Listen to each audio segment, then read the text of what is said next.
जय भगवान श्री कृष्ण जी। यूट्यूब के अति सम्मानित प्रिय भक्तों और भगवान और आप चैनल के अत्यंत श्रद्धालु प्रिय भक्तों, कल किसी सज्जन ने मुझसे ये पूछा कि भगवान का स्मरण हर समय कैसे किया जा सकता है, और अगर हर समय भगवान का स्मरण करेंगे तो इस संसार के क्रियाकलाप किस समय करेंगे, और फिर संसार में जो कर्तव्य दायित्व उत्तरदायी संपूर्ण करने हैं वो कैसे करेंगे। क्या हर समय भगवान ही के पास बैठे रहें, उसी का स्मरण करते रहें? तो मैंने उनसे पूछा कि आपको ये किसने कह दिया कि आप संसार के क्रियाकलाप न करें और भगवान का स्मरण करें? उन्होंने कहा तो किसी ने नहीं, लेकिन मैं आपके चैनल को देखकर ये अक्सर ही सोचता हूँ कि क्या हर समय भगवान का ही स्मरण करना चाहिए, और अगर भगवान का स्मरण हर समय करेंगे तो बाकी दुनियादारी कब निभाएंगे। भगवान ने भेजा भी तो मनुष्य रूप में है, तो सारे कर्तव्य दायित्व उत्तरदायित्व संपूर्ण करने हैं, संसार में भी तो रहना है कि हर समय भगवान ही के पास बैठे रहेंगे। मुझे नहीं पता कि वो इस बात को किस दृष्टि से देख रहे थे और जो प्रश्न था उसके पीछे उनकी क्या भावना थी, लेकिन उनकी बात से मुझे ऐसा ज़रूर लगा कि उनकी भावना में कहीं ना कहीं बहुत कुछ जानने की इच्छा थी, कुछ समझने की भी इच्छा थी। मैंने उससे कहा कि जो भगवान कृष्ण ने श्रीमद् भगवद गीता में अर्जुन से कहा है और अर्जुन के जरिए समस्त मनुष्यों से को संदेश दिया है कि अनन्य चित्त से मुझे भजना, अर्थात अनन्य भाव से मेरा स्मरण करना और मेरे प्रति समर्पित रहना, मेरे प्रति परायण रहना, इसका क्या मतलब है? उन्होंने कहा आप ही बता दीजिए।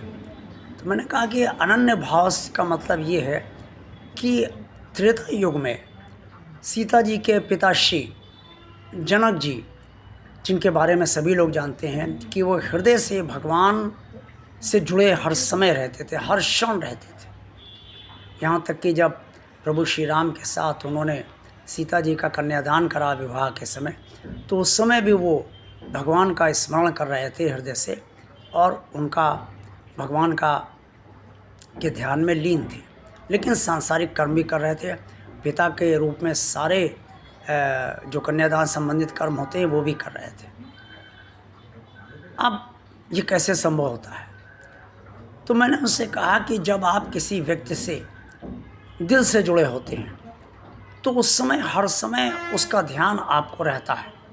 आप चाहे बाहर रहें, चाहे आप घर में रहें, चाहे आप कहीं भी रहें, और वो व्यक्ति अगर बाहर है या आपके ही शहर में है, लेकिन चाहे वो घर के अंदर हो, घर से बाहर हो, तो भी आप उससे चूँकि जुड़े हुए हैं, इससे कुछ देर बाद आपको उसकी याद आई जाती है और आप उसके बारे में विचार करने ही लगते हो।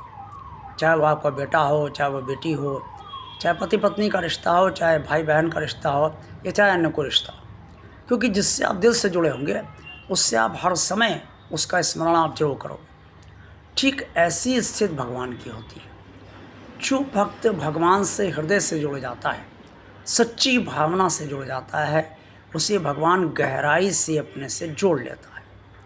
क्योंकि जब हम कर्म करेंगे तो उसका फल भगवान देगा, और हमारी भावना देखकर ही भगवान फल भी देता है। वो देखता है कि भक्त मुझसे हृदय से जुड़ना चाहता है, लेकिन ये किसी कारणवश या बहुत से कारणवश ये मुझसे जुड़ नहीं पा रहा है, तो उन कारणों को पर रखते हुए भी या न रखते हुए भी भगवान उस भक्त को स्वयं से ही जोड़ लेता है हृदय से। ये भगवान की कृपा भक्त पर होती है, क्योंकि भक्त की इच्छा होती है, इस इच्छा को तुरंत पूर्ण भी कर देता है। इस स्थिति में जैसे ही भगवान की कृपा हो जाती है, हृदय पूरी तरीके से भगवान से जुड़ जाता है, तो हृदय भगवान का स्मरण करता रहता है हर क्षण, और उसका कोई भी स्थित परिस्थिति हो, भगवान का स्मरण उसके अंतर्गत उसके हृदय में चला करता है। और वो सांसारिक क्रियाकलाप भी करता रहता है, नौकरी भी करता रहता है, या अगर व्यापार है वो भी करता रहता है, कोई कर्तव्य दायित्व उत्तरदायित्व संपूर्ण करने वो भी करता रहता है।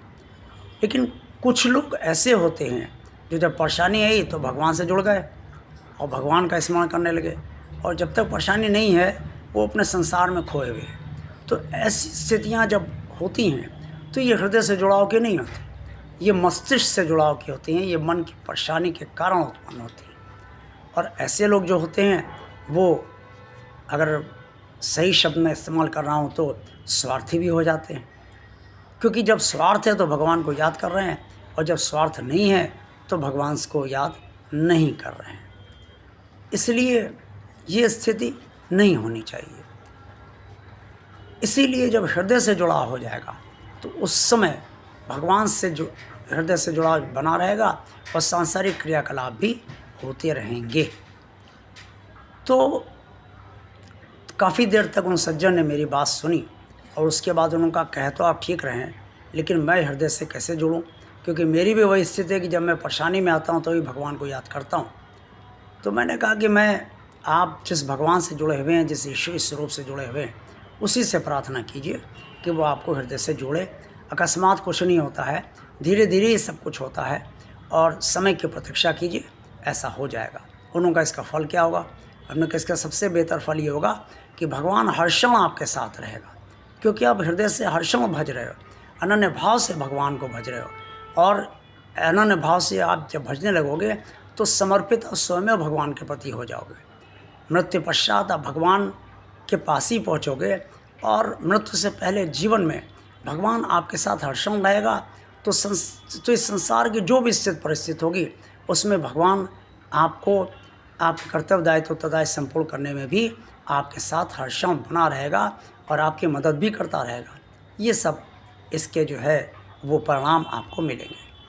तो मेरी बात सुनकर सज्जन संतुष्ट हो गए। इस वीडियो को देखने के बाद आप संतुष्ट होंगे या नहीं, ये तो आप ही समझ पाएंगे। आज का वीडियो आपको अच्छा लगा तो इसे लाइक अवश्य कीजिएगा।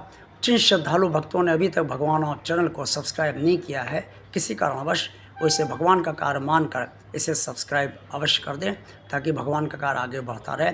इस चैनल को ज़्यादा से ज़्यादा लोगों को शेयर कीजिए, ताकि आप सबकी तरह अन्य लोग भी भगवान के इस कार्य से जुड़ सकें और भगवान का कार्य निरंतर आगे बढ़ता रहे। कमेंट्स बॉक्स में आप सब जो कुछ भी कहना चाहें अवश्य कहिए। आप सबका कल्याण हो। जय भगवान श्री कृष्ण जी।